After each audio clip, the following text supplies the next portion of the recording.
Hello, greetings, everybody. Welcome. Lovely to see you all. Hello, everybody. 61 of you. My goodness gracious me. Wow, already. Yeah, Well done. been watching the chat already, talking nicely amongst yourselves, and yeah, all the usual suspects seem to be here. However, if there's getting on 60 people here, then there's probably a few that haven't joined into a Prehistory Guys show before. So if you're new here, please, yeah, let us know who you are in the comments. We'll do our best to keep up and acknowledge who's here, but we can't promise too much. So I'm Michael. I'm here in Warwickshire, and over there, Over here, I'm Rupert. I'm down in the not so sunny south of France, actually. Yes, I'm just about 50 miles north of Spain, actually. But yes, it's lovely down here. Hi Michael, hi Stefan, hi Lectica, hi David Potter, hi Otto, hi Matt, and yeah. Jane in California. Yeah. Everybody's here. So what news have we got? What we got in store tonight? Wow, we've got some interesting questions tonight, actually. You folks have yeah, it's nice when things get mixed up a little bit. But obviously we'll get to those in due course. Hello, Finn. Welcome. Sounds a man from North Carolina. Yeah. I'm going to promise not to interrupt you too much. I just did. So you know what? I think we just have to accept the fact that our natural ebullience will just make it happen quite a lot. Yeah. Thank you, Moss. Yes, we've got a bit of housekeeping, haven't we? I think the thing at the top of the show that we need to tell everybody, is that these live Q&As are we're going to put them to one a month as opposed to one every fortnight, because to be honest, we're just so insanely busy. It's difficult to fit everything in. Yeah. And it's a bit of an insane week when we get the live Q&A and 2 days later there's the Patreon only show as well. We've been finding that a little bit demanding and doing the other stuff as well at the same time.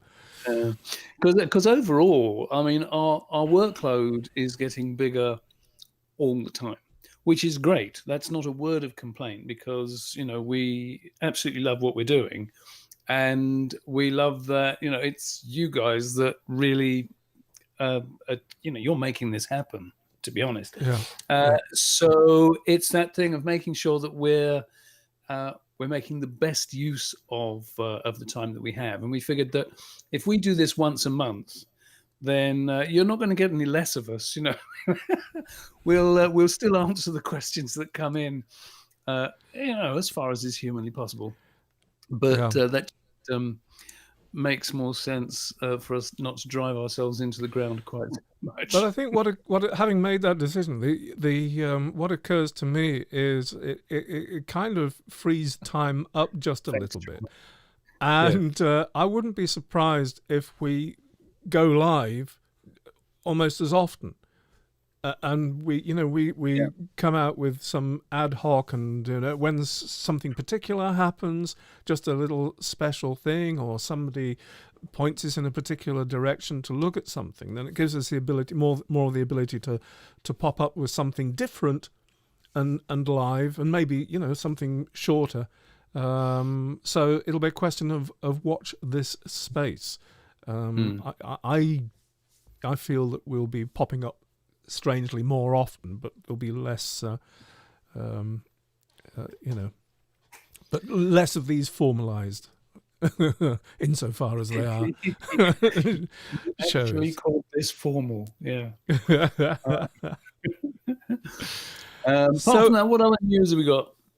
Well, we've got a nice, lovely tranche of lovely new Patreons who've joined us in the last 2 weeks. Yes, thank you, folks. Inga Engeland, David Crossley, Gregory Ross, Kesh B. I don't have a surname there. Thomas Alfred Rowe, Ross G. Kramer, Tom Pierce, Lisa McClanahan, Danny Garton, Martin Porter, Rebecca Metzger, Don Leggett, Dana Gillam Clabe.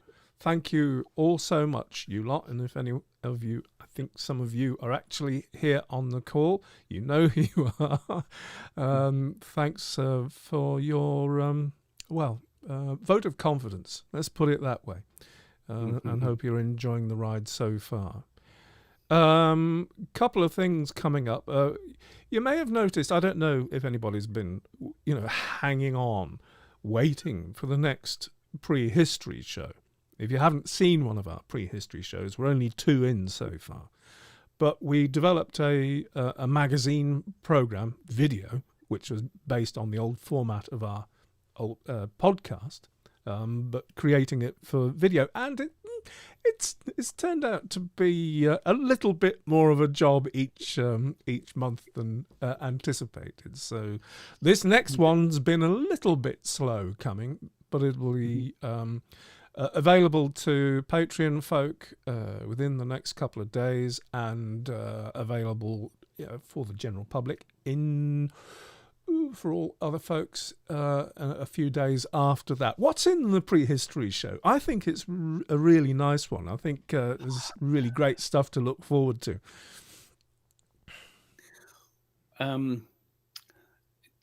I've been writing the next one. I can't remember what we did. We can't remember what we put in the last one. I'm sorry. I have the advantage. I've been working on it day in, day out for the last... See, we have this working process where I'm collating stuff and I'm pulling stuff together for the show, and and I'll be running it by Mike. Do you fancy this one? We'll do this one. So I'm pulling all this together, and then we actually do it. We meet in the middle and do it, and then Mike has to do all the editing on the other side of it. So while Mike's actually doing the editing on the last one, I'm putting together other things or researching, whatever. And now it's like it's a couple of weeks since we were looking at that, and I can't remember what we put in it. What did we put in it? Anyway, what you've got to look forward to is some great articles in the news. We go to Stonehenge. We go to we don't literally, but we go to Portugal. We go to Turkey, and where else do we go? Yes. In the news, and then we've got a special guest comes in, Vince Gaffney. Comes and tells us what he's been up to recently. And he's got a great story about work he's been doing with his Croatian friends. And some, interesting revelations about an overlooked area of the world, and that's the Adriatic, which is where he spent a lot of time. And he's got some stories to tell about that. Then I take us to Thornborough Henges. Yes, you do. Now, yes, we do. And I had my socks blown off by that site. Yeah. Make sure you see the prehistory show to catch up with that. What else? I mean, natural about that, we have a mystery Stonehead month, and a little bit of whimsy to finish off. So that's it. Prehistory show. Look forward to that. Matt said, I think it was Matt mentioned the fact that we've been working towards making sure that all our video content is mirrored on Patreon, but ad-free. Now we've gone through all the hoops and the everything, and it's settled. The stuff on YouTube is monetized, but everything now is mirrored and ad-free. As far as I know, I will be double checking that I've got that right. I think there's still a few that need to be uploaded or refreshed to be ad-free on Patreon. So, and that's one of the perks of joining us on Patreon, because a large portion of the ad-free videos are available for only $1 a month. That's one of the perks you get. Some of the other things like 4K versions or high definition versions are upward. But please do consider joining us on Patreon. I'll try and put up the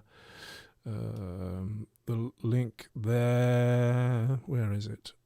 that be the one. Yes, David's just commented that we let the guests talk. Yes, we do. We do. Can't be dealing with all these TV presenters who just make it all about them. Whoever they get on, it's all about them. Yeah. Waste of time. I'm sorry, I haven't been paying attention to the chat too much, but it's really great to see you folk, and welcome to all you new folk that have been turning up. It's really great to see you.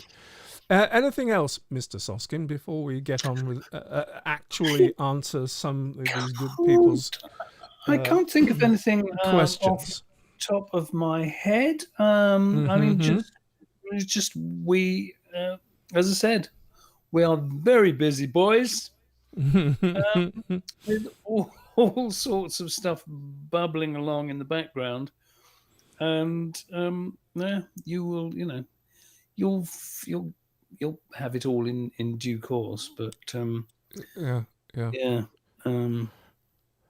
yes, okay. that's it. Really, the other thing is, I tell you what, I have been doing, and that is putting out a lot more on Twitter and our Facebook account, and Instagram also. So if you're not already following us on Twitter, Instagram, I mean, we're pretty easy to find, and Facebook, of course. Please do hook up there as well. Because I rotate, so it's a good way of catching up on stuff that you may have not have noticed before, because I rotate links to some of our archival material, if I can put it that way, from the last 2 years, 2.5 now, of podcasting and making films. We've witted for long enough. I think it is time to maybe move along. And I've lost you there. Damn it. Oh, great. I will move along, but I'll probably lose you momentarily as I do so. Okay. Speak words a moment, Rupert. I'm just. Are you distracted? I am slightly distracted. Technical stuff. Who can see the dog in the background? What's he doing? I can see the dog in the background. No, he's just settling down for making a nest. All good.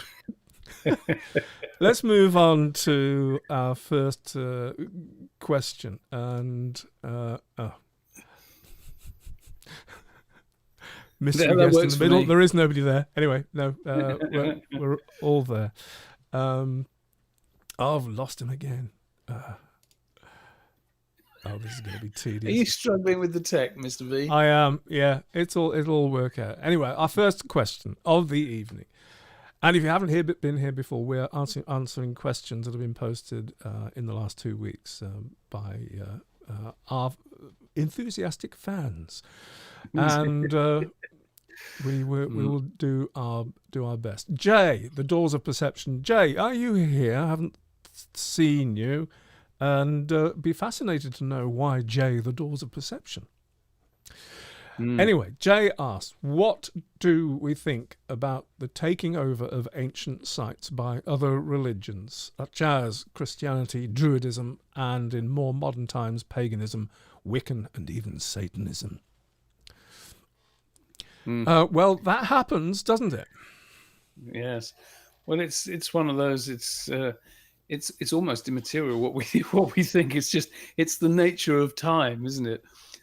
Cultures do take over others, and Mike and I were chatting about this earlier on, and talking about some of the different motives behind. And there were two things that really sprang immediately to mind for me, and one is Stonehenge in Somerset, isn't it?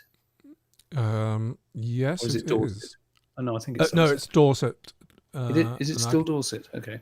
And there, look, Henge, I've got there you go. There's a picture. Yeah, it is a big henge, and they built the church slap bang in the middle of it. Now they didn't destroy the henge; they just built the church right in the middle of it. This is ours now. You compare that with Ysbyty Cynfyn in Wales, where they've actually made the stone circle disappear because it's now incorporated into the wall of the graveyard. There's one of the big So stones incorporated. if you, pardon? There's one of the big stones incorporated into the wall of his bit I'm of Cumdin. hiding that with the message stream. There you go. And in fact, that's if anything, that's one of the more obvious ones, isn't it? There's some of them are you wouldn't even know there was a stone circle there. You see, look at that. I mean, it's just they've just made it disappear, and it's intriguing. I mean, we can only guess about what they were thinking at the time. But then you have the other side of things, where particularly you look in the Middle East and some of the stones over the last decade, where ancient cultural treasures were just being destroyed. Because the other religion wanted to make it look as if the other one had never existed, literally wipe them out, take them out of history altogether. It's interesting how different cultures react to what went before. I suspect that behind Jay's question is, how do we feel about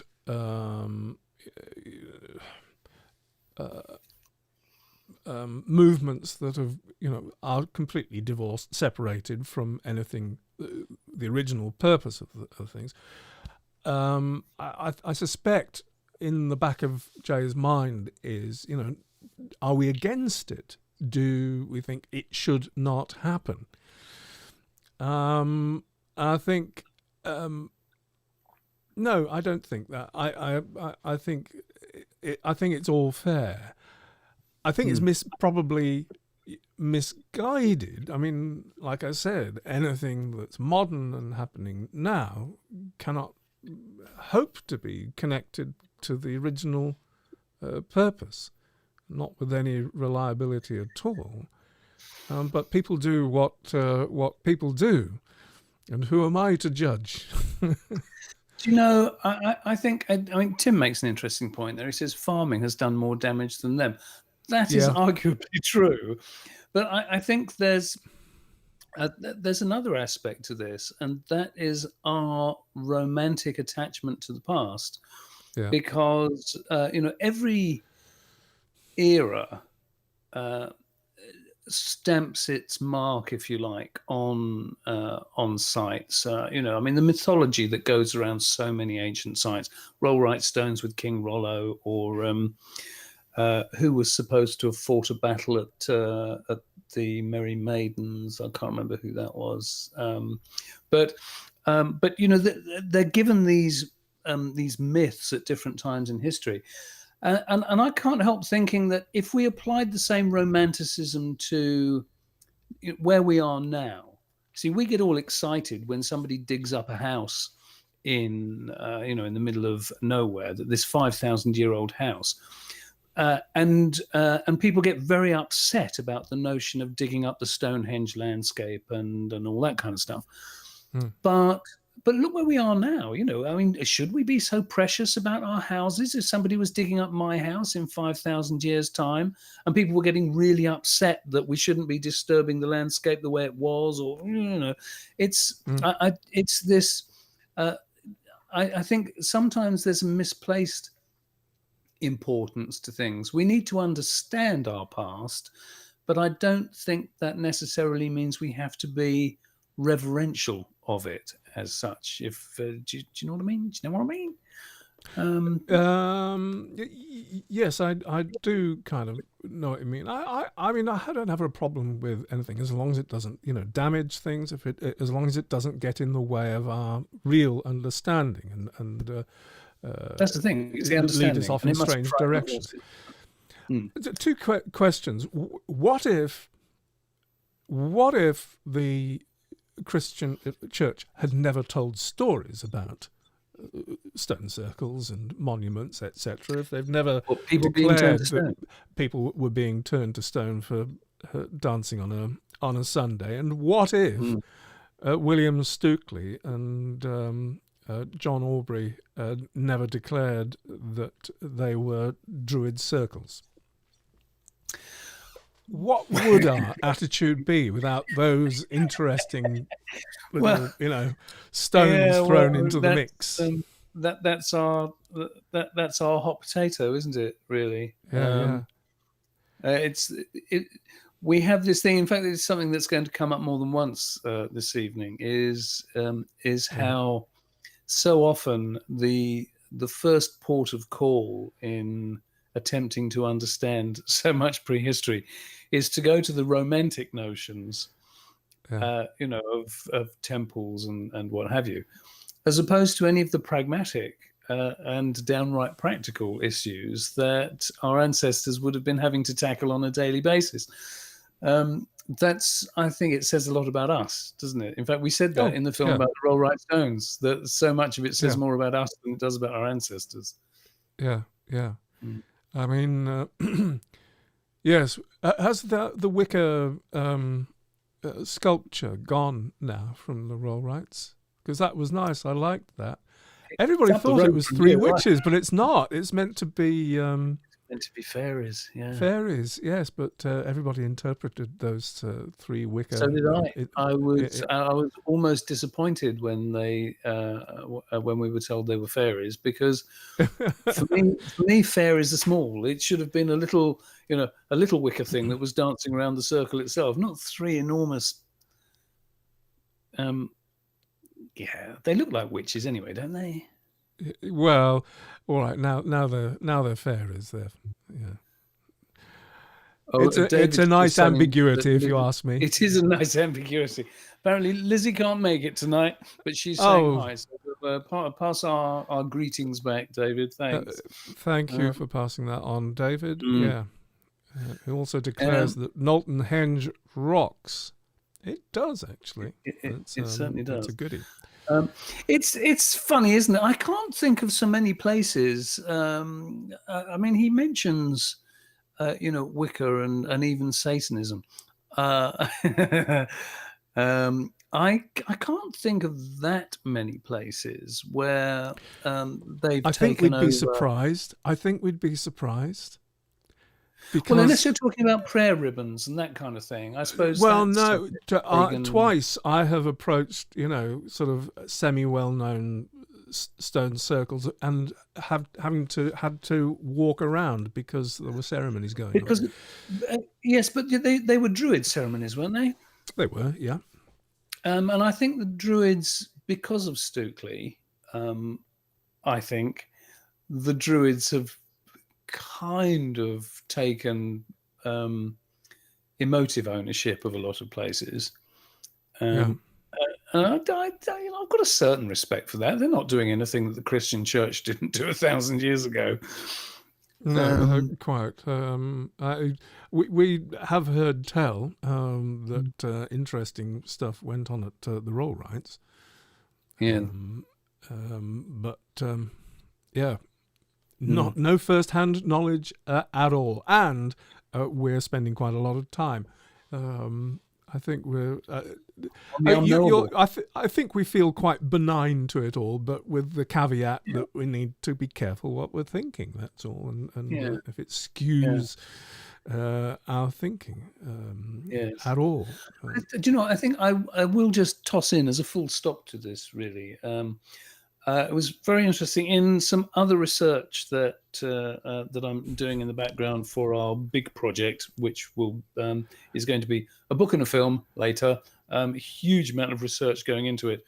But I read a paper, and there was stuff in it by Richard Bradley, who's a very, very respected archaeologist, and he was making the point that actually we look in the wrong directions for a lot of this stuff. We keep calling things temples and what have you, when in actual fact it is far more likely, when you go back into deep prehistory, that the temples, the places of worship and and mysticism and shamanism, would have been natural places not the things that people built. You know, they would It's be a good meeting in point. the grove or meeting Yeah, yeah, by, you know, the oldest oak tree or have you. And it's a very, very good point because mm, that's something that does still feed through in different aspects of paganism.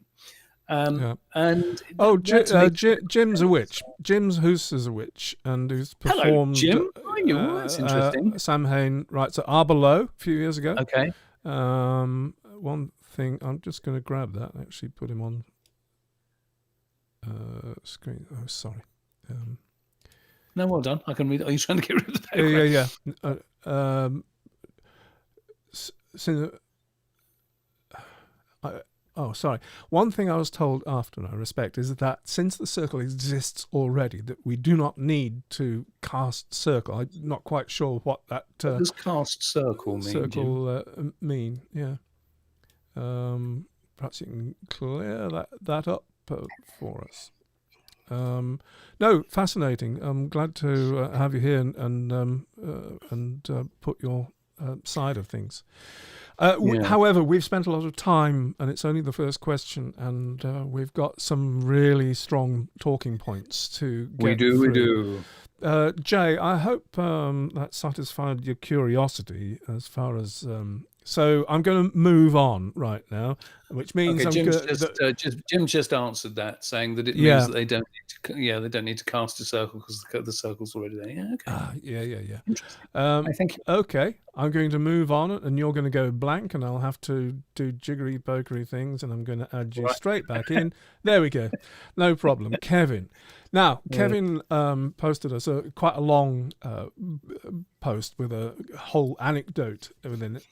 I've tried to boil your question down into this, Kevin. I think that the end of the question is that wouldn't the North Star have been more important to our ancestors than, say, the winter solstice? The one fixed in place in the heavens would be more important than the stuff going round. And the reason you give is that to our hunter-gatherer ancestors and after that the principal thing, it would be so important. Navigation would be a principal concern. And so the pole star around which everything seems to revolve would become the center of one's attention, their attention, rather than, I think we've got two things going on. The importance of being able to get from place to place, and something much more temporal and to do with seasons and times of the year and how things move in more subtle ways than simply being able to observe a fixed point. So, well, they're doing fundamentally different things, aren't they? I mean, yeah.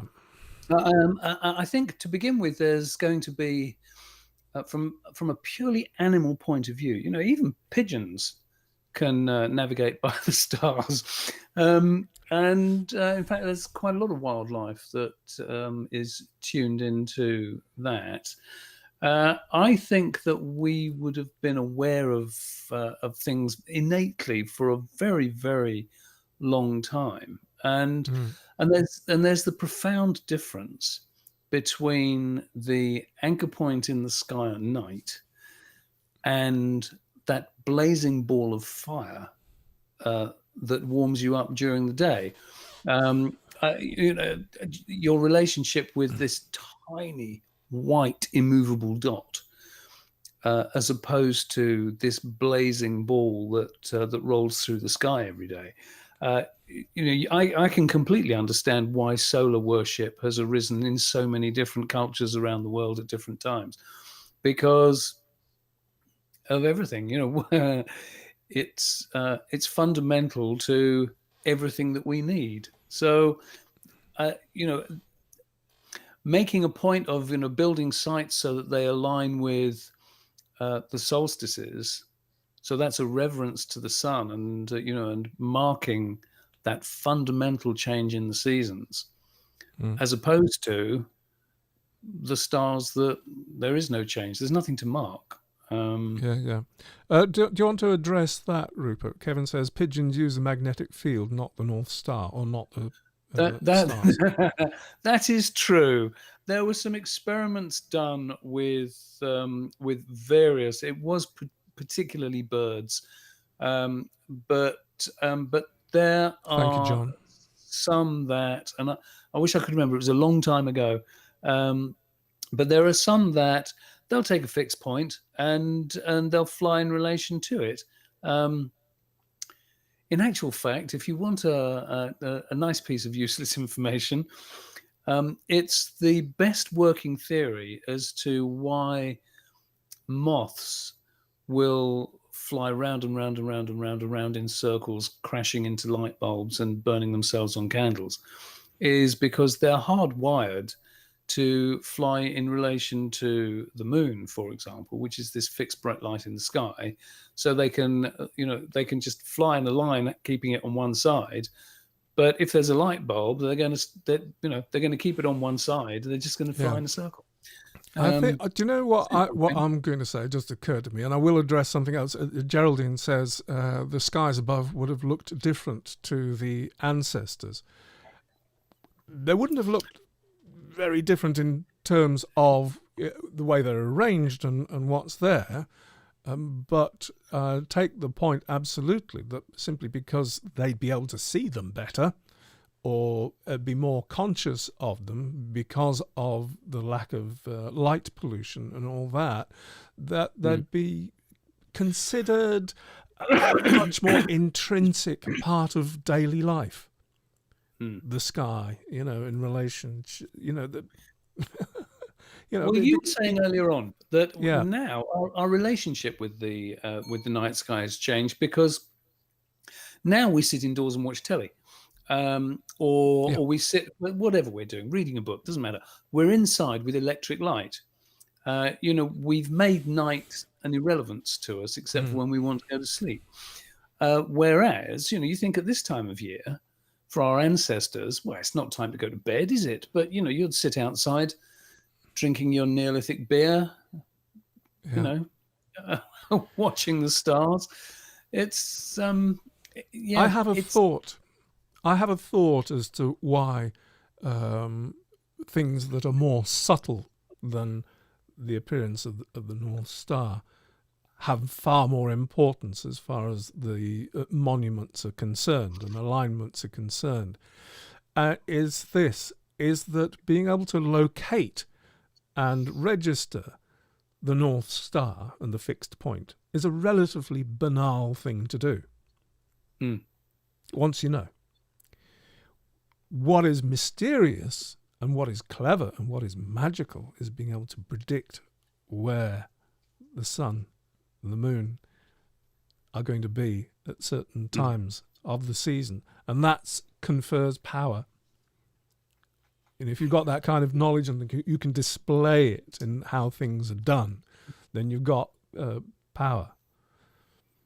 The Tues de Danann were, registered in myth as having this kind of magical power, and it's all to do with the way they were building monuments and be able to predict the ebb and flow of the heavens, and that it's got to be so important. It's or not for itself, but for establishing your wisdom and power and godlike relationship, godlike intermediary status, as far as the cosmos is concerned. So that was my thought as to why those sorts of things are more important. It's important for us to realize that there are so many truly simple techniques for navigating in the wild and stuff like that, that unless people have gone out and done bushcraft courses or, expedition leading courses or what have you, there's an awful lot of people who genuinely don't know simple aspects of navigation that would have been utterly fundamental to our ancestors. You know, I mean, the simple things like if you're in the northern hemisphere, then the sun can never be north of you. So if you want to make a simple decision on am I going broadly north or south, then, you know, if you're in the northern hemisphere, the sun is always going to be south of you one way or another, even if it's southeast or southwest. You know, it's never going to be north of you. Moss always growing on the side of the tree away from the sun. So in the northern hemisphere, the moss is going to grow on the north side of the tree. Generally speaking, you know, and obviously there are very dark forests where it'll grow anywhere. But simple rules like that actually make it comparatively simple to get your broad directions and modes of travel, you know, just instinctive. You just see it and react accordingly. So it's not as big a mystery as it might appear. And again, it's all down to the fact that we have divorced ourselves from the natural world so profoundly. You know, that's, I think, one of the best things we can ever do is get kids outdoors and teach them things like that. Yeah. I also suspect that the profound relationship also may well have been with the constellations.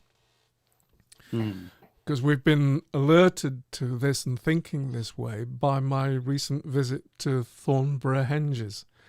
And the idea, we've got to look further. We've got to look further into that Thornborough-Henges may have been formed the way they are to reflect the shape of Orion's belt in the sky. There's all sorts of things like that. Do you know what? When you said Orion the hunter in relationship to what we were talking about, in the night sky, if you look at the constellation, the way Orion is portrayed, he's directly facing Taurus the bull. Did you know that? Yeah. Yes. Cool. And it's something. We don't have time to go into that now, but it's one of the biggest mysteries of all that is hardly ever discussed, is that the constellations themselves, when you think that they are arbitrary dots in the sky, you could join those dots in any way you like, but there is this commonality. Okay, there are some cultures that have very slight differences, but broadly they're all the same.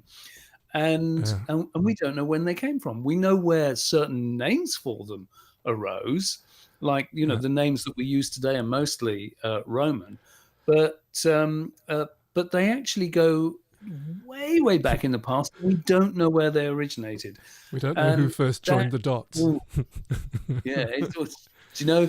I find that really compelling. Yeah. Rich DJ. Standing Stones has got me through lockdown. That just warms the cockles of our hearts. I'm so glad. Does. Yeah. Well, who would have thought, Rupert, 14 years on, we're helping people survive. I had more teeth then, Richard.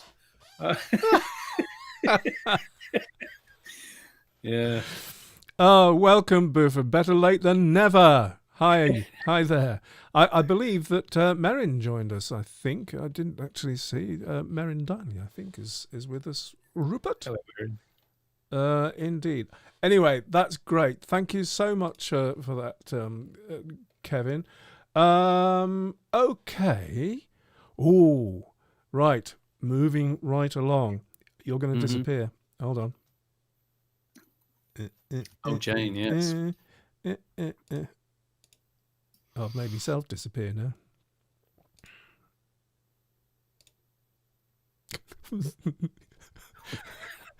We've swapped sides. It's a good job I know what I'm doing, isn't it, Rupert? As if by magic. Okay. Jane. Jane Beckman, thanks for the question. And your question is, what are our thoughts on the Egypt-Ireland connection? I've heard that Egyptian faience beads were found in the mound of hostages at Tara, and of course there are legends of an attempted invasion and the mythic Scotia, I should say. Yeah, possible trade between Is it any number Scotia? of megalithic. I Is it presume so. Scotia? They're being. We Well, it's say, a we Latin. say Isn't it a Nova Scotia. Latinized? Well, isn't it a Latinized name? Oh, we're not talking about the Scotti then. Oh, no. Great yawning gap of ignorance opened up there. We don't know. Possible trade between any number of megalithic societies and Egypt. So, what are our thoughts? It's a What are our multi-layered thoughts? question, really. It's a multi-layered question, Oh, and yes. I think the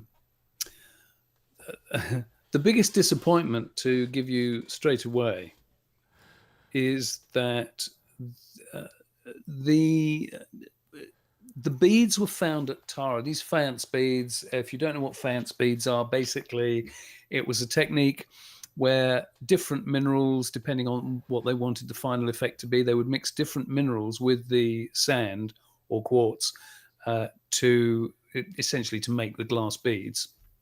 And the different minerals would give it a different external texture, appearance. Very pretty they are too. And when Tara was excavated in the 50s, do you remember what date it was, Mike? Sorry, which 50? What was it when Tara was excavated? 53. 53. Well done. And these beads were found that were thought to be of Egyptian origin. Well, later research showed that whilst the technique itself might have originated in Egypt, maybe, that in actual fact the beads found at Tara were probably made locally. And if they weren't made locally, there is a certain amount of evidence to suggest that they could have been made in Wessex. But the general thinking is no, they were probably made locally. Now, flip side to that is that one of the things that was only discovered, I think it was last year, actually, might have been the year before, but I think it was last year, was that they actually found some beads in a Nordic burial in northern Denmark, I think it was, where they dug up some glass beads in this burial, 3,400 BC, I think it was, and they know absolutely for certain that the beads were made by the same person who made the beads that were in Tutankhamun's tomb. So clearly, that's pretty damned amazing, isn't it? Faience beads, from Egypt, definitely being in Denmark. Now, in terms of legends of attempted invasions and the like, well, we keep bumping into these. We should get Mr. Murphy on again, shouldn't we? Oh yes, we have to. Well, Anthony would be well up for doing one of these live. He would. We should drag him in. Would. Yeah. Yes. It might be harder to shut him up from time to time, but that is true. Because are you there, Anthony? Yeah, say hello if you are briefly. Yeah. We love Anthony, but one of the things that actually haunts me, if I'm honest, is the legend about Callanish, that it was made by black men who came from over the sea. And there's actually there's a megalithic site. It should be called mini-lithic, really, because they're not big stones. Yeah. But there's a megalithic site in Egypt called Nabta Playa. And the first thing I thought when I saw Nabta Playa was, damn, that looks like Callanish. And it's not exactly the same. That's the only thing it reminded me of. Yeah. And it's just, it's hard to shake these things off when you see them. Well, but the insofar as so much of what is in Irish myth can be supported with evidence from Tara, from Newgrange, even, according to Anthony, who knows his stuff, is that the myth of the Milesians and the Milesian battles and the invasion, and the whole story of them coming from Egypt and being in Spain for some time, Brigantia, before there was one aborted attempt, I think, to get to Ireland, and eventually they did, and they overcame the Tues de Danann, and at which point the Tues de Danann was said to have disappeared into the Sea, and into the mounds, and if that sort of story is to be believed, that the Milesians are the originators of the Celtic, the kind of Celtic heritage in Ireland, but the Egyptian connection is strong. Is it Gael? What's the original? And Scotia, of course, was daughter of a pharaoh. That's the thing. We've got Scotia's burial mound in Ireland, and she was a daughter of a pharaoh. What's going on? You see, I don't know enough, but there's enough tantalizing stuff going on with the Egypt connection that's in the myth that has you go, hang on a bit. Interesting. It's something that I was having a very long chat with Tess Mackling, who, I don't know, some of you will have seen the interview we did with her recently. Yeah. She's extraordinary, actually. If you haven't seen the interview, check it out. Look for our interview with Tess Mackling. She talks so lucidly about so many things, including talks themselves. Indeed. But she was saying how you can get this divide really in archaeology, where some people and Ireland, I need to be careful how I say these things, but but Ireland can be amongst the worst for angling things towards the mythology, making things fit the mythology, because that's how they make sense of what their past is supposed to be. And so there's an awful lot of mythology in Ireland that comes from the Iron Age, and then extrapolation backwards can be tenuous, and if you can make something fit, it's a bit like cherry picking your evidence, really, that that fits, we'll run with that fits, we can run with that, and not looking for anything that might contradict or point in a different direction. So I'm intrigued, and I love the romanticism of truly ancient mythology, but we do need to be very careful when people talk about something that, this story is. I mean, say, for example, and we should get Anthony on for this because I don't remember enough of the details, but, if you say that there's a myth that Newgrange, blah, but that myth actually originated in the Iron Age, it doesn't actually tell you that it's true about the Neolithic. It just tells you that they made that story up in the Iron Age, which is no different from saying that King Rollo is why the Rollright stones are there in Oxfordshire, if you see what I mean. So, I think we need to be careful with mythology and folklore, but not ignore it. Yeah. Nevertheless, there are some tantalizing correlations, I have to say. I wouldn't be quite so aware of the Milesians and the myth of the invasion via Spain from Egypt. The Egypt connection. If I wasn't friends with this guy, who's Joe O'Donnell, who lives not far away from me in Coventry, and he's a sort of fusion rock crossover folk jazz fiddle player, quite extraordinary. But back in the 70s, he wrote a concept album, which is called Gale's Vision, and there's the cover of it. It's an instrumental, full. It's a rock piece. Rory Gallagher plays on it, if you know who Rory Gallagher is. Yeah. Joe supported Rory Gallagher on the Irish tour, and a couple of Irish tours, and I refuse to admit to how long ago it was that I saw Rory Gallagher. Well, there you go. You may have seen Joe at the same time. They were mates. Anyway, Gale's Vision is a concept album. It's got 10 numbers on it. It's all instrumental, but it just sort of tells the story of the exodus from Egypt and storms at sea and battles and the poets and the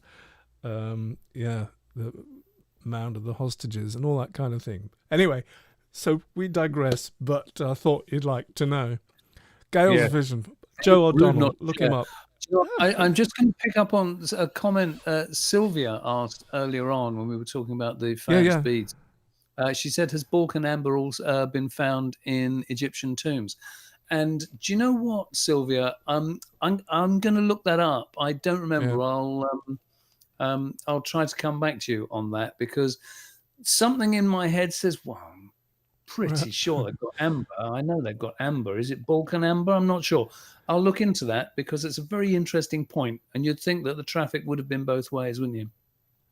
Yeah. So well done. I'll see if I can find out. A random person in the crowd. Yes, this is. I think there are people in the chat that know better than Rupert and I about this, about Scotia and the Egyptian queen in the island hostages thing, mound of hostages. Yeah. Something we need to look into, and certainly we can spend some time talking with Anthony about. I think we should, however, move on, which means we'll probably lose you momentarily, or it'll all get weirded out. Okay, so we lose that, and if I do that, then we should be back to normal. And the question is from Matt Entwistle. Matt E. An article that caught Matt's eye this week is about the timber circle near Priddy in Somerset. Is this part of a larger settlement / site? I didn't realise that burning the bottom of timbers was a way of preserving the wood against rot. Mm-hmm. Is there a question in there, Matt? But anyway, it's a talking point, isn't it? Yeah. Oh, is it part of a larger settlement / site? Go. Yes. Yes. Yeah. Next. Yes. Moving on. Yes. Well, we say that with ease now, but a few hours ago, I'd have said no. Move on, because I didn't realise, or I'd forgotten about the Priddy circles as opposed to the Priddy 9 barrows, which I remember because they were in the film. Well, it's worth making the point there, isn't it, though, that what we had forgotten until Matt asked the question was that Priddy circles, I had planned on them, and this is going back a long way. This is when I think this is even before we were making Stones. It was when we were still doing the pilot, I think, that we went looking for the Priddy circles. There are 3 henges. We went looking for them, never found them. And, this is pre-drones. This, didn't have anything. And we would never have found them because, they're barely visible when they're there. And the thing is that Priddy 9 barrows, which is a barrow cemetery just to the south, that's a lot later. So this new they're round barrows, which rather gives the game away. The round barrows only begin to occur after 2500 BC thereabouts, and the henges and this timber circle are Neolithic. So one presumes, although we're obviously dealing with a long stretch of time, but it's more than likely, given their proximity, that they would belong with the same settlement. Yes, it's same old, isn't it? Really, that we should Mm. never ignore the vast passages of time. Um, it doesn't mean to say that people weren't always living in that area, Mm. but they're no more connected, potentially no more Mm. connected than your local casino is with the Yeah, church that was built 1,000 years before. yeah, Um, yeah. but maybe So now I don't know. David Potter's being random, but Sligo being beautiful that doesn't requisite sound like sites. David much. Um, but but isn't it great though that this is one thing very I can remember saying very very early on when we were looking at stone circles, wishing more timber was being discovered, that we would discover more timber, that we'd find out more when we found the timber that was associated with Neolithic sites. And it's so exciting to see that so many more timber circles and timber monuments are being discovered, because they mm. potentially, hold more information.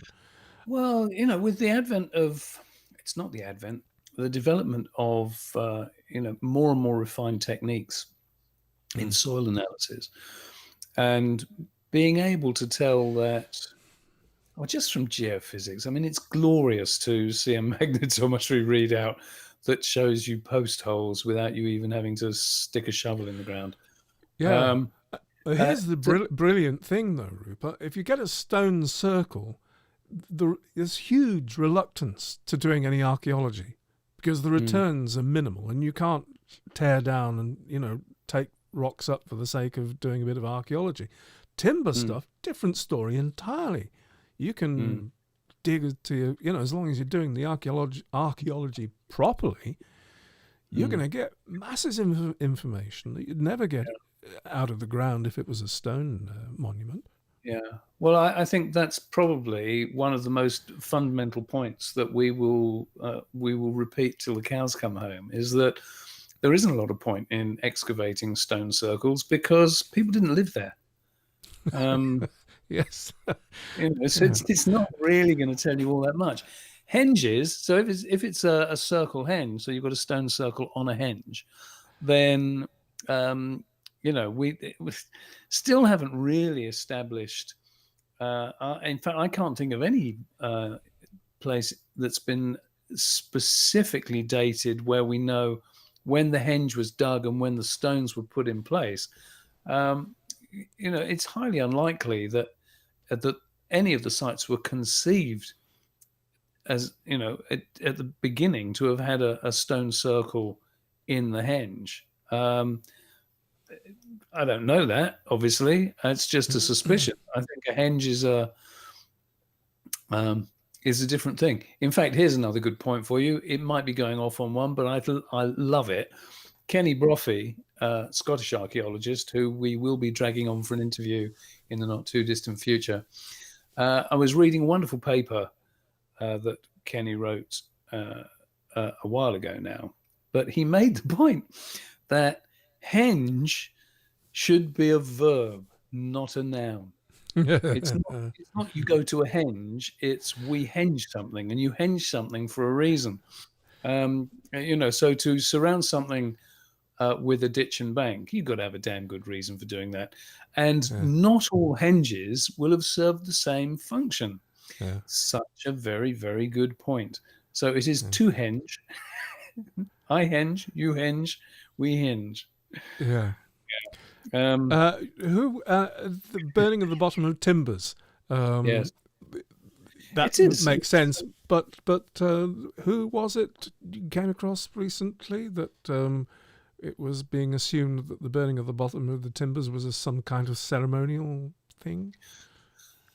Yeah, it's I can't remember. annoying, really. Maybe. That no, I can't Yeah. remember who it was, but it's this obsession with viewing any kind of burning with ritual, um, as opposed to downright practicality. That is absolutely true. That I wouldn't say burning, but treating something with fire. So Mm. if you treat a timber post with fire, then yes, you do stop it rotting, but you also make it an awful lot harder. It's less likely to split when you're hammering it or driving it into the ground, what have you.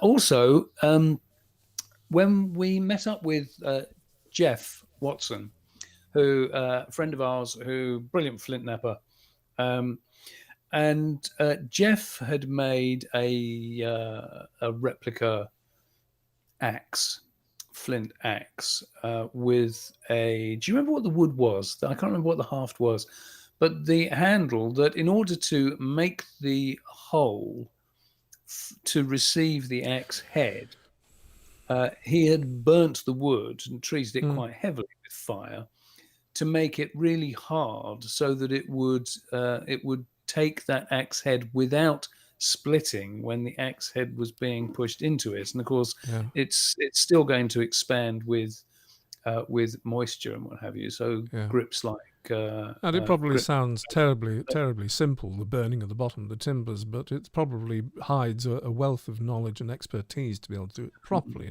and get the proper result that you want from that. Sylvia, thank you.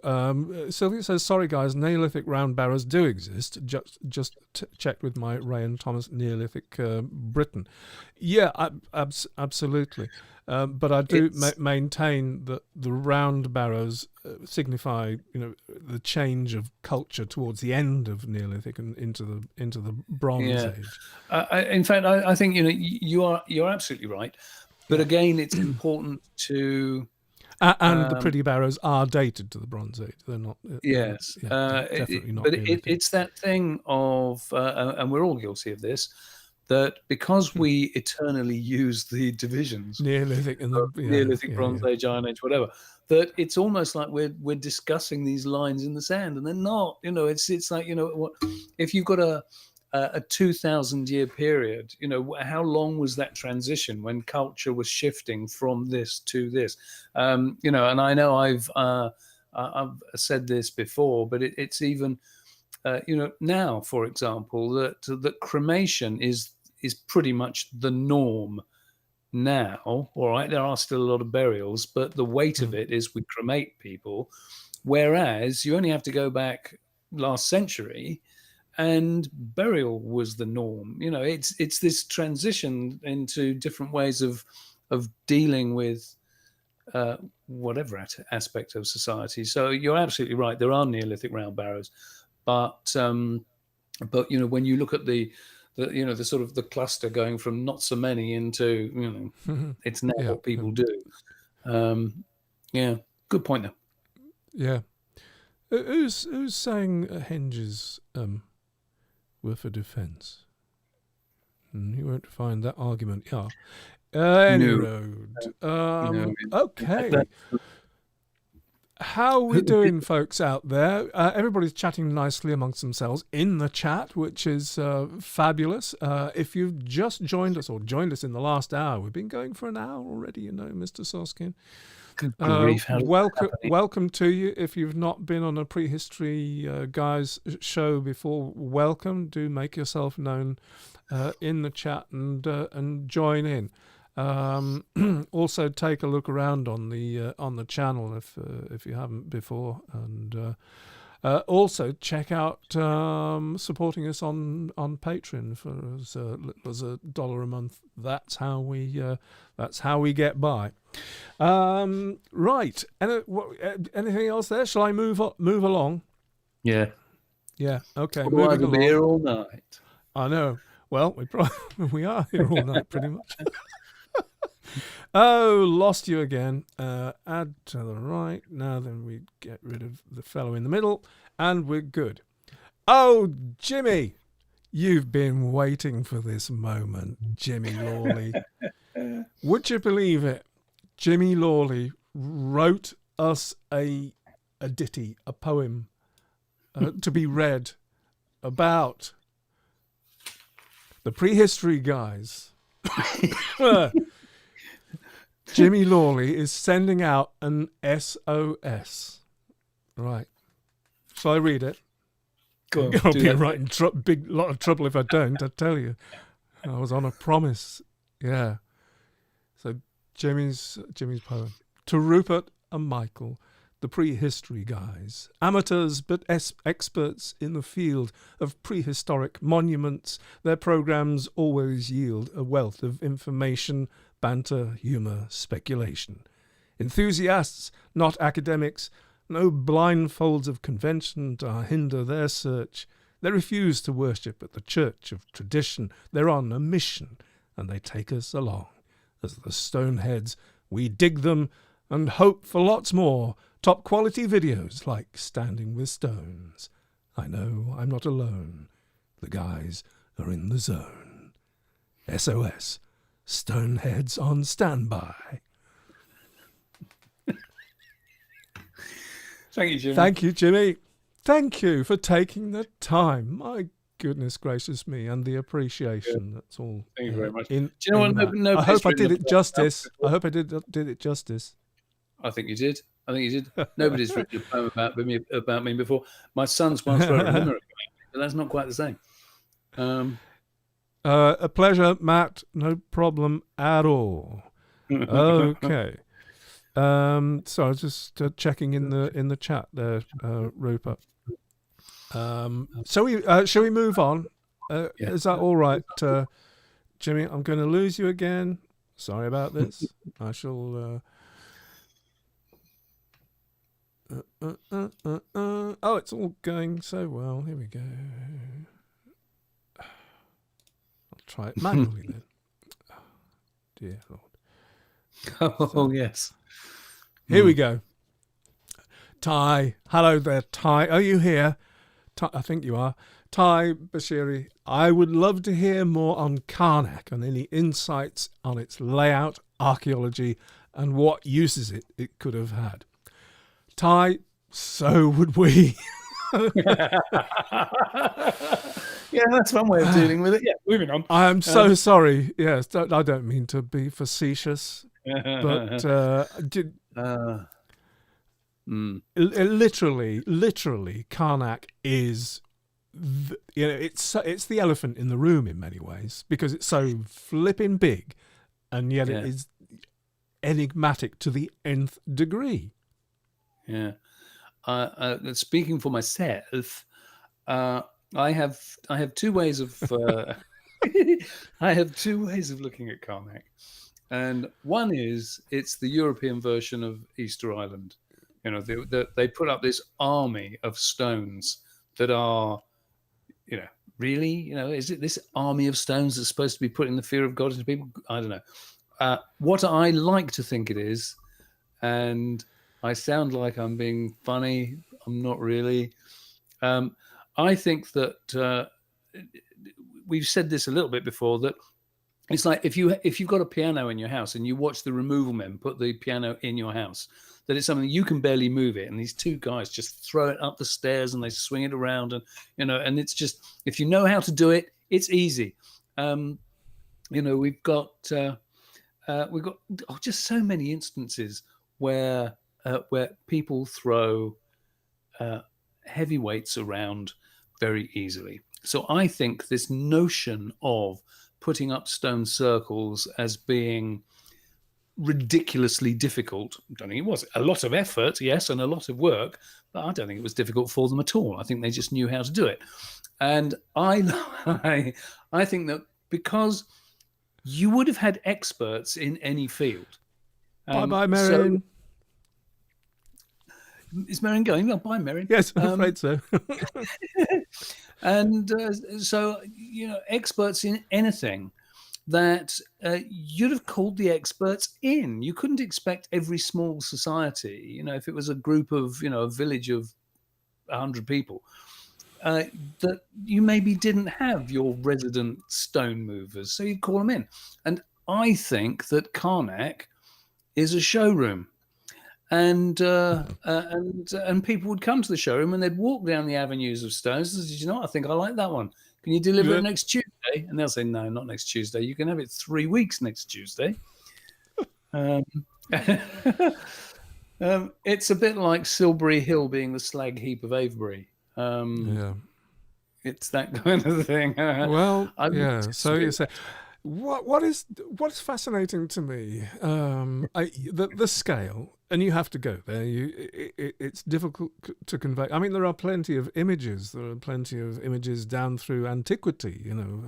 People have tried to record the scale and magnitude of the effort at Karnak. I can't remember how many stones there are off the top of my head. I wish I had a picture to bring up for people. But that arrangement, those lines of stones of gradual, and they're huge stones, at the Karnak end, slightly diminishing. And they're not the only collection of, there's the Menek rows as well. Karnak is are the biggest, and there are a couple of other sort of arrangements. But it's this fascinating thing of this orderly fashion in which they decline in size, as you go further and further down the avenues. It's as if they were grading them for some strange reason. I mean, I think there was a certain amount of land clearance that was going on probably at the time, but that's what I was going to say. They're supposed to have been hewn. Yeah, who said hewn? That's a don't know what that means in this context. I have read in more than one reference that they were cut from the local bedrock. I don't know if I believe that. Rupert, we just need to go there, mate. We do need to go there and film it. Absolutely. I think Gilman said there's a guy on the net who moves 10 to 20 ton stones around and has stood them up by himself. Yeah, that's Wally Wallington. Yeah. Everybody should look up Wally Wallington. I think there's no escaping the fact that there are some dolmens there. Whether they coincide with the dates, I doubt it. Do you know what? I think that the dolmens will be very separate from the megaliths. Yeah, I do. But that aside, I think we need to look deeper. I mean, obviously there has been research. It's just that we haven't picked up on it. There must be. Have you seen the enormous amount of research that has gone into the alignments? Yeah, well, I was just about to say that a lot of people have spent an enormous amount of time measuring which way each line points and the relative geometries of some of the outliers in relation to the lines. Huge amount of work. I'm not sure it's got anybody anywhere. But I don't know if I agree with any of it. It's like they've chosen. The fifth stone along this row and the 18th stone along that row, and if you do a line that way, then it points at such and such. Well, if you're going to make it that tenuous, then you can make anything point at anything, surely. Okay, Martin, Before Caledonia. Hi, Martin. I just have to say, actually, if anybody is watching, Before Caledonia, that's Martin Morrison. He makes excellent videos about monuments in Scotland. Check out his, just click through his link there, go through to his YouTube channel and check out the videos he's got. Very, very but Martin, Howard Crowhurst, I have not come across the name before. We will... Yes. English guy lives in France. Oh, right. Okay. Yeah. Tim Pearson, where is this Karnak site to? Brittany. It's in the north of France. Yeah. Morbihan Bay, down the west side. Yeah. It's just do a search on it. You have your socks blown off, and we need to get there. We're fishing around a bit, really. We can't answer this question with any definitive value. It's just the context that we need to put it in, what I have Karnak and that whole thing in my mind is that it predates stuff over here. The megalithic going on at that area, Morbihan Bay with Karnak, with Gavrinis, with all those huge huge menhirs with the very early but massive chambered tombs rivaling anything anywhere. That all that predates stuff going on over here. It was going on, 4,500 years ago, as opposed to when things started to kick off here around about 4,000 BC. Sorry, did I say 4,500 years ago? I meant 4,500 BC when things kicked off here. 4,000 began to kick off here, 4,000 BC. So it's old stuff. That's the extraordinary thing. Okay, Brittany, where they speak Welsh. Do you know, if Cornish, that wasn't maybe. So, then I apologise. It should be. No, they don't. But there are still Celtic origins, so there will be similarities. Yeah.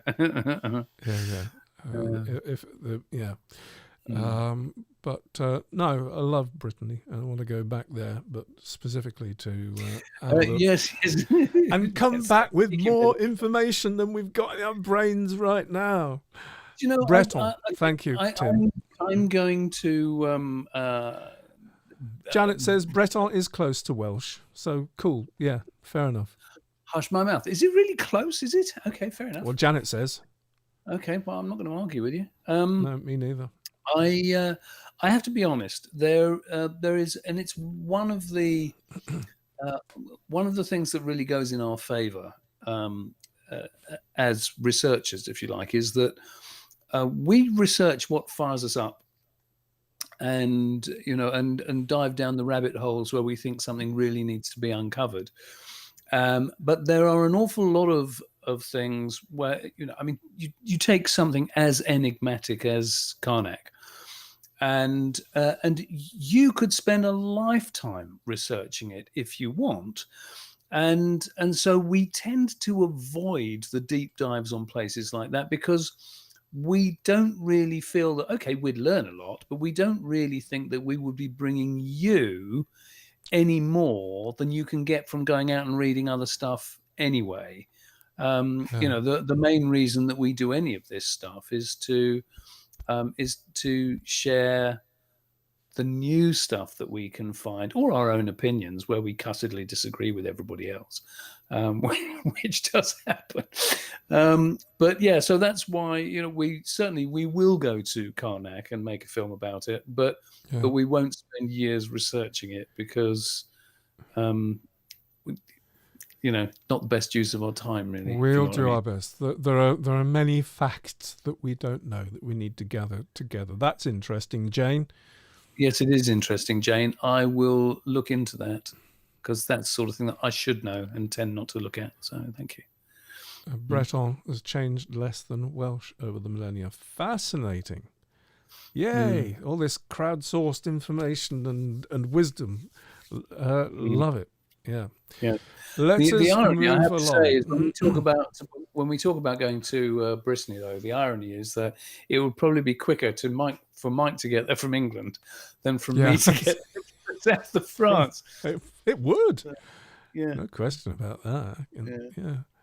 Well, in time, I don't know what the lockdown situation is as far as getting across the channel at the moment. Mind you, I've not looked. So, hey ho. Where are we going now? Oh, we're going. Thanks for the question, Ty. I was sorry, I don't think you were here to hear it, but I'm sure you'll catch up on the recording. Okay, right. I've lost you again. Of course, I'll add you back in. Get rid of the mystery guest and Niels Brouwer. So I've precised your question down to this, Niels, but I'll read out as much as your original post as I can. But the basic question boils down to, on balance, do you guys think that the unsubstantiated or only very loosely supported ideas from outside academia are valuable for being thought-provoking, or do they merely muddy the waters? I think I'd better read Niels's longer post, actually. Niels says, I've been long drawn to archaeology, prehistory in particular, because I was blown away by the fabulous amount of information that can still be uncovered, and the fascinating window into the distant past that can still be pieced together based on sometimes very ephemeral remains. But at the same time, I feel that this is sometimes taken a bit too far, where theories seem to be purely based on speculation, guesswork, supposition, and conjecture, though admittedly they do make great material for donning the grouchy hat. Yeah. Yeah.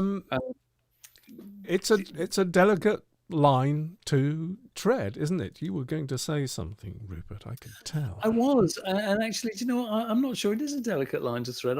To tread. I think that if somebody has genuinely got an idea, and it's somebody who has had this idea because of research that they have done, then even if the rest of us think they're barking mad, I think it's only right that they voice that hypothesis or the theory.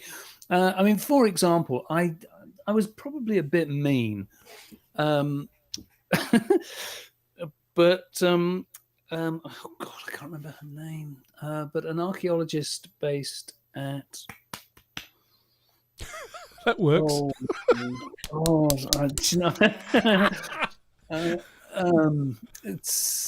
She's at one of the universities up north of England, and I can't. Oh God, that's so embarrassing. Anyway, she had done a huge amount of research and come up with an idea that because of the amount of pig fat, evidence for pig fat that had turned up at all sorts of places, mostly around Durrington Moors, what have you, that her hypothesis was that they were using pig fat as a grease to kind of lubricate the way when they wanted to move big stones around.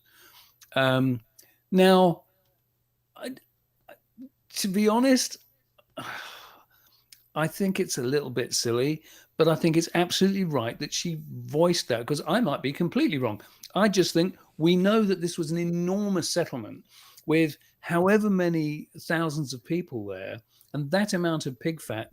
If you're using, you could be using those to make candles or lamps, burning pig fat, it would have smelled quite nice. The amount of candles and lamps you would have needed for a settlement that size, you'd have got through tons of the stuff. So I think the fact there's evidence for it, a lot of evidence for it, just speaks to that. I don't think they were using it for dragging stones around. Nevertheless, she is an academic, Rupert, and Neil's question is about non-academics like us, for example, throwing their stuff into the mix. Did I read his question entirely the other way around? I thought that he was asking about strange ideas coming from academics. No, it says, on balance, do you think, guys, that the unsubstantiated, only very loosely supported ideas from outside academia are valuable? Okay. In that case, forget I said all of that. And I think it's that thing of loosely supported. Yeah, shut up. The amount of people who don't do any research, it's a bit like flat earthers, really. I'm not really applying that to archaeology. I'm just saying that, people who come up with they want it to be this way. So they'll just say this with, one or two tiny little bits that will imply, yeah, okay, we'll go with that. The whole essence of science is that you must try to falsify your ideas. Yeah. And if, oh God, it's like ancient aliens and all that kind of stuff. I'm sorry. If you can explain something in 1,000 different ways, why do you need to go to the one idea that is just so far-fetched? It's because you want it to be that. Yeah. Yeah. David Salisbury says, are we thinking of Graham Hancock here? Now, to be fair to Graham Hancock, a lot of his stuff is, research based. Yeah. Now, I haven't read enough Graham Hancock recently to make a judgment either way, one way or the other, as far as what I think, whether he's cherry picking or whether he's or ignoring stuff in order to shape his argument. Obviously, he is a highly, highly intelligent man, and he's revealed some extraordinary things that need to be taken into account. But beyond that, I can't say because I haven't read any so much of his stuff think, recently. Where Graham Hancock is concerned, I have a huge respect for the man. I think that Fingerprints of the Gods was a breathtaking piece of work. I also think, if I'm going to be brutally honest, that his later work, he kind of, I felt that he kind of rolled on his own bandwagon, and he was deliberately seeking the enigmatic angles. And I think there's an awful lot of things that can be explained in different ways. And we were talking only a couple of weeks ago, weren't we, on one of the shows about what's his name's forbidden archaeology. And I couldn't remember his name then. I found the book, though. I put it out the back. Where there are so many things where people say, here's this miraculous thing that was discovered, and no, it wasn't. You just don't understand geology. So I think you do need to be careful about the ideas that people take on. I think we are our own exemplar of our own attitude, because our own story about Bryn Celyn Ddu sums it up completely perfectly. It does. In the film, you'll see, Rupert, and I, we came across the pillar in the centre of Bryn Celyn, in the chamber in Bryn Celyn Ddu on Anglesey, and we couldn't explain it in terms that we already knew. We didn't want to leave it out, and yet we were trepidatious about putting it in, but we put in what we thought at the time. But then we spent the next 10 years trying to falsify it. Yeah. because what we declared, what Rupert declared in the film about the pillar in Bryn Celyn Ddu, on the face of it, what can you say other than that, looking at the thing, that nobody's seen this about that pillar before? But it was unsatisfying to us because we couldn't back it up. We couldn't go either one way or the other until somebody falsified it for us and sorted us out and said, no. Well, the point is that it had to be proven one way or the other. So the point is that we were making such an extraordinary claim. Who was it that said extraordinary claims require extraordinary proofs? Who said that? But the point is that to us, because whilst we might not be professional scientists, we are scientists in our approach to our work, and so if you come up with a hypothesis or a theory that is completely flying in the face of everything else that you know, then it has to be proven one way or the other. So yeah, we did. We spent years and years and years trying to prove or disprove what we were saying, and ultimately coming up with the fact that it's blue schist, which is just as miraculous anyway. In fact, it was far more meaningful for me to find that it was blue schist, which is a rock that forms in the rarest of conditions. That's even more exciting, really. Yeah. It was a very satisfying result. Yeah. So I hope that kind of answers that question. Green Dragon reprised. Carl Sagan said it. Carl Sagan. Oh yes, of course he did. Yeah. Oh, nice love one. that man. Yeah. But if you come up with a speculation, I mean, as we are doing, there are some ideas we're pursuing in terms of cursuses and henges that fly in the face of what's going on, the received opinion in Yes. academia. Well, do you know But what? as we're going along trying to develop our theories, all the time we're trying to find stuff that falsifies it. Yes. And, And I and think if we it come is, across that, we'll say but it's also we were worth wrong. saying that if we weren't so fastidious about our approach, we could have brought a book out on, on henges and the like some years ago already. But it's important that, because what we're saying is rocking the boat in a number of different ways, it's important that we absolutely make sure that that we can't disprove any of the things that we're saying, and thus far haven't been able to find anything that contradicts our ideas at all, and we are looking all the time. The Asylum asks, have you guys heard of Cultholm? Ceremonial complex in Staffordshire. In Staffordshire.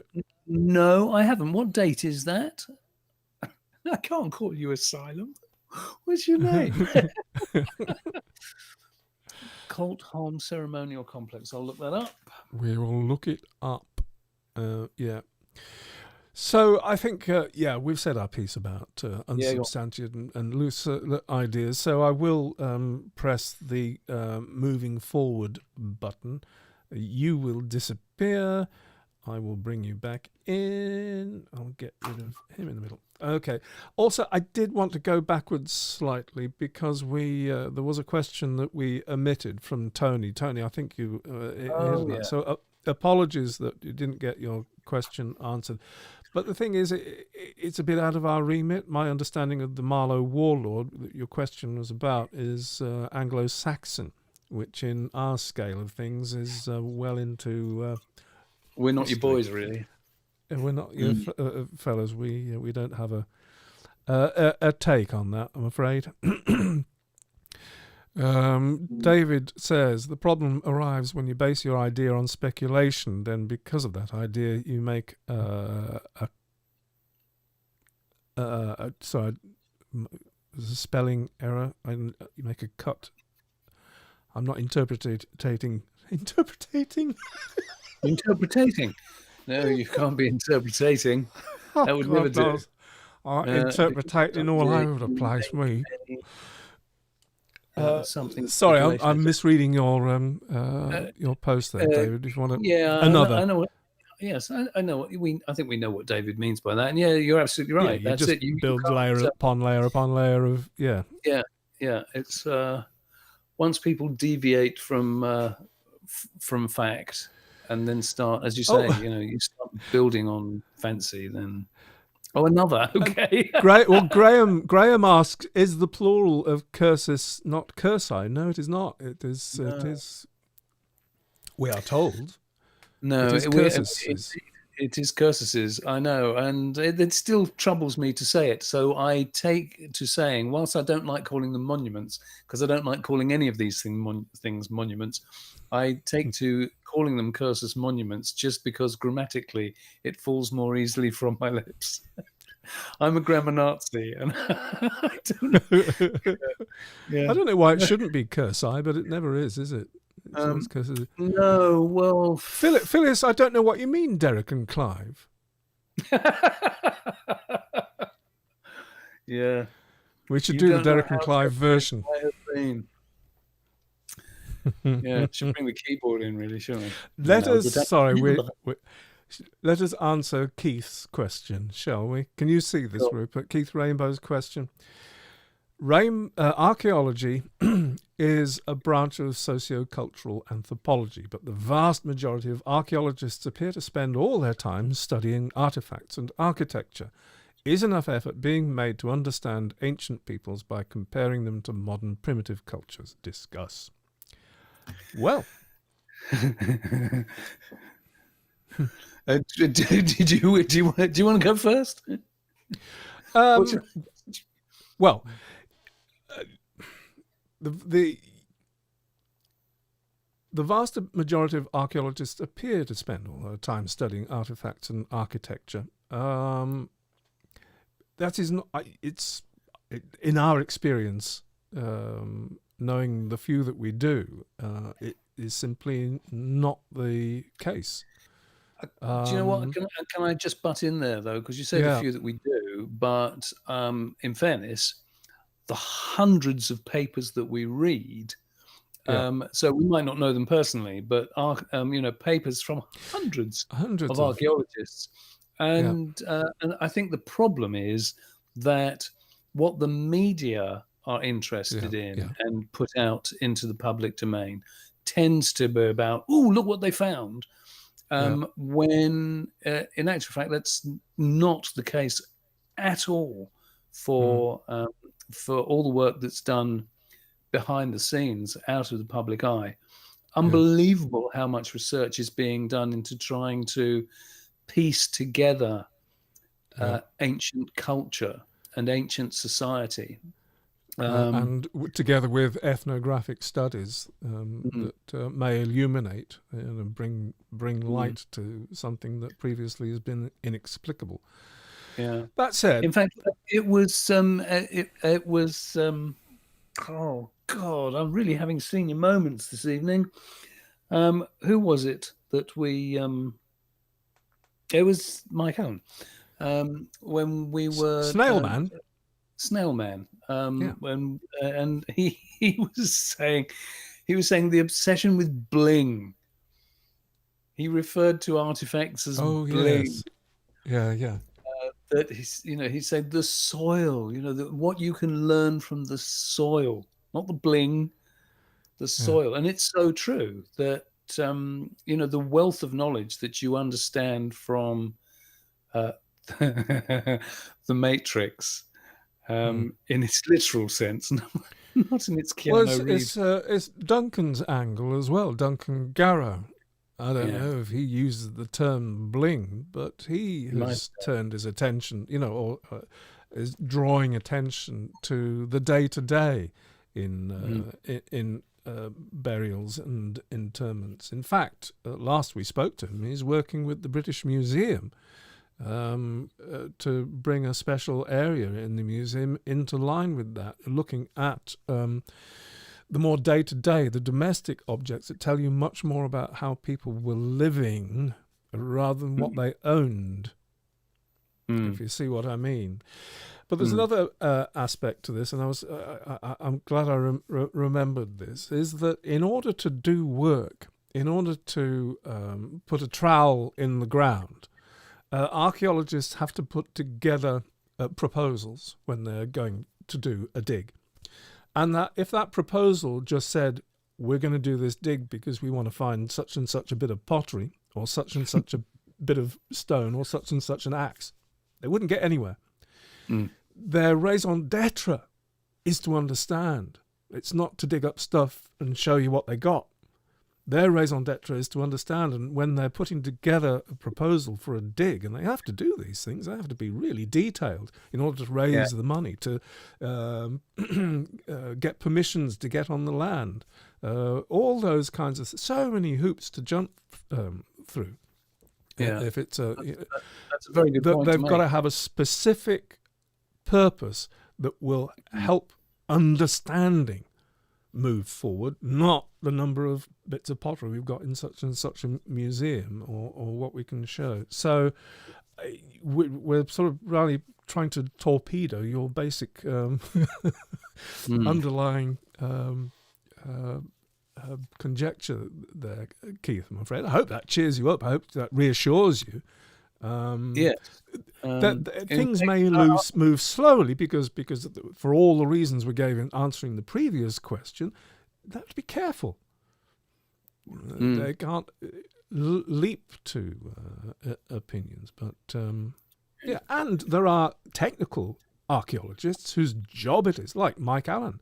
He's not in the job of conjecture himself, but he's a specialist in a particular area that really helps other archaeologists who might be doing synthesis and ethnographic studies, etc., come to their conclusions. There have to be specialists within the archaeology itself, but the prime motive is understanding people, not digging up things.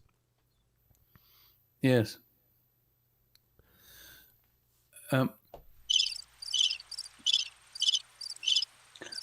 I was going to say that you said that so eloquently that we could probably move on, and I was just going to interject with a see you, Lazzie, if you haven't disappeared already. His phone battery died, and thank you, Asylum. Yeah. That I will look into that. I didn't know about it, and that'll be worth a bit of research. Thank you very much.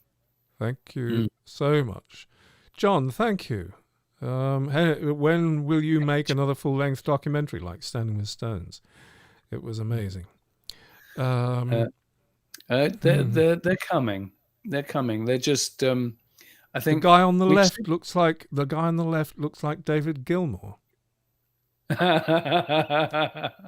I'll go with that. Yeah, you buy that. I don't think I'm quite.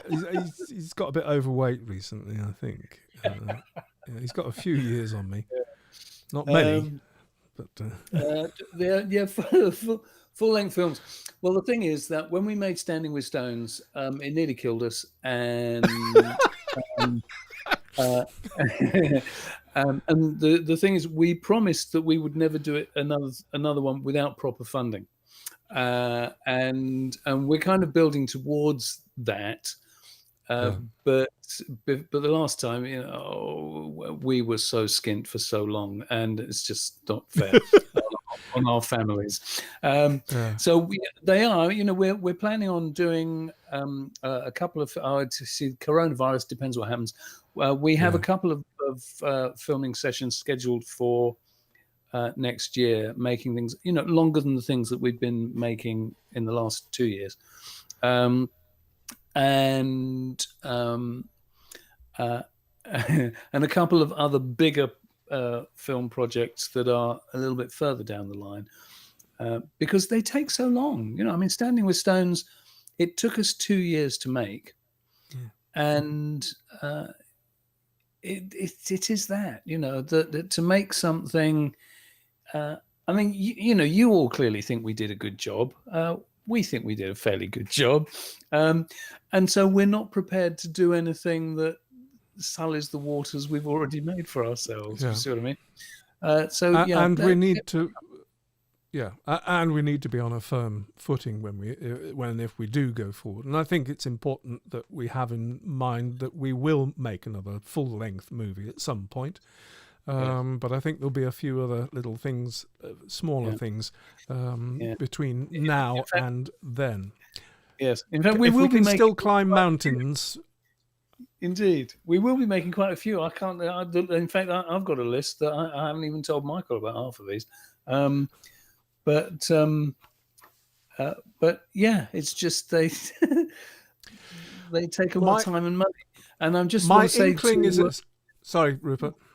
So I just wanted to say to Martin, I'm just acknowledging Martin's message before Caledonia. He said he's making a Dumfries and Galloway documentary. We'll look forward to seeing that. Give us a heads up, and when you've got that done, Martin. In fact, we should probably get you on the show. Yeah. Why not? That's a good idea. Yeah. Give us the thumbs up then. Tell us what you think of that idea. No, I was going to say. This is only embryonic, but I suspect. Standing with Stones was a geographical journey. One end of the country to the other.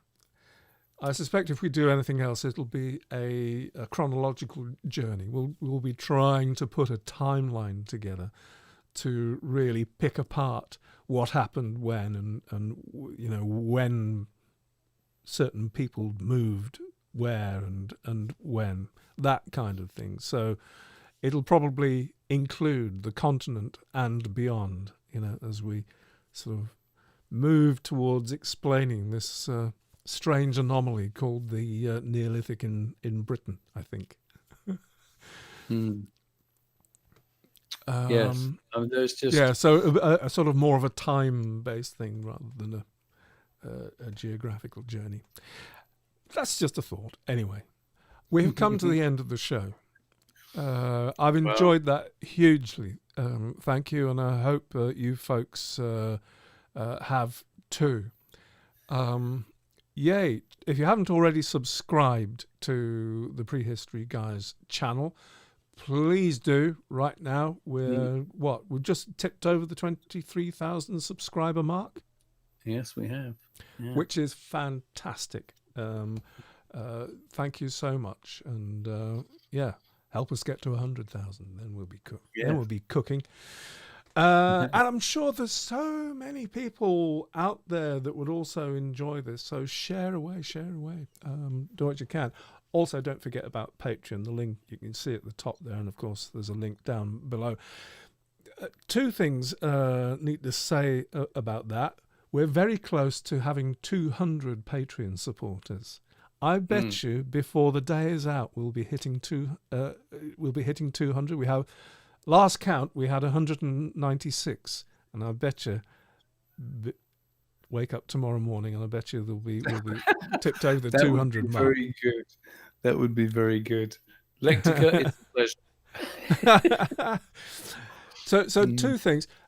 We'd say about the Patreon thing, which is fantastic, and the ongoing contribution from people really helps us do the things we do. But if you don't want to, and there's some people I know don't want to sort of commit to the monthly thing, there is a link, should be anyway, in the description below to our sort of PayPal tip jar, if you like, and you can make one-off donations if you feel you're worthy of it through that. So that was all I was going to say on that score before we moved on. Rupert, anything else you can think of? Anything else? No, I just want to make a kind of a smiling apology that we can't we can't respond to every comment that goes up, but surely, well, we appreciate all of them, folks, and we will talk to you in due course. No, love your involvement. Thanks a lot. Yeah. All right. Well, with that, we will wish you well. Look out for, off the cuff, ad hoc sort of little things coming up, but it'll be a whole 4 weeks until the next Q&A. The placeholder, the placeholder for the next Q&A for you to post your questions will be going up soon. But the next time we go live will be for our Patreon supporters only. So if you want to be on that boat, become a Patreon now. So when will that be? Thursday, the something of to be. Hold on. The next Patreon live. It's on November the 5th.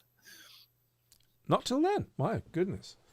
Yeah, of course. That makes sense. November the 5th. So if you've see, the thing is, it's Thursday. So if you're going to Bonfire Nights, then that'll probably be on November. Who knew? It'll come around quicker than we know. It'll come around quicker than we know. It's terrifying, really. I don't know where the year goes. Even with lockdown, look how quickly this year has gone. Hey ho. That's it. Thanks, folks. You've really helped make this really enjoyable. No, thanks for your involvement. Yeah. We love sharing all this with you. Much appreciated. See you soon. See you next time. Bye-bye. Bye.